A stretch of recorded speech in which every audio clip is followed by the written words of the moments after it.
இன்று தாய் திரு அவையானது ரோமை திரு அவையின் முதல் மறைசாட்சிகளை நினைவு கூறுகின்றது. நீரோ மன்னன் ஆட்சியில் இரத்தம் சிந்தி இயேசுவுக்காக தங்களை கையளித்தவர்களை நாம் நினைவு கூறுவோம். கிபி 64ஆம் ஆண்டில் ரோம் நகரானது தீயில் பற்றி எரிந்தது. இதை பார்த்த மக்கள் நீரோ மன்னன்தான் தன்னுடைய அரண்மனையை விரிவுபடுத்த இப்படி செய்திருக்கிறான் என்று கூறினார்கள்.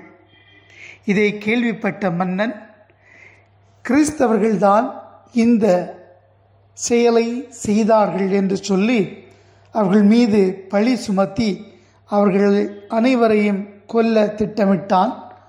கொலைவரை கொண்டு அனைத்து கிறிஸ்தவர்களையும் கொன்றளித்தான். அதில் திருத்தந்தையும் ஆயர்களும் குருக்களும் பொதுமக்கள் அனைவரும் கொல்லப்பட்டார்கள். பலர் எண்ணெய் கொப்பரையில் தூக்கி வீசப்பட்டார்கள்.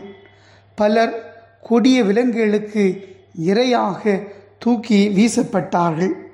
இவ்வாறு இயேசுவுக்காக தங்களுடைய இரத்தத்தை சிந்தி மறை சாட்சியாக நம்பிக்கை மிகுந்த மக்களாக தங்களுடைய வாழ்க்கையை அர்ப்பணித்திருக்கின்ற இந்த நாளிலே கிறிஸ்துவுக்காக நாம் என்ன செய்ய போகிறோம் சிந்தித்து பார்ப்போம்.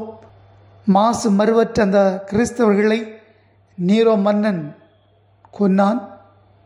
இயேசுக்காக நம்பிக்கை இழக்காமல் தங்களை மறை சாட்சியாக தந்திருக்கின்ற அவர்களை நினைவு கூர்ந்து நாமும் இயேசுக்கு சாட்சியாக வாழ்வோம்.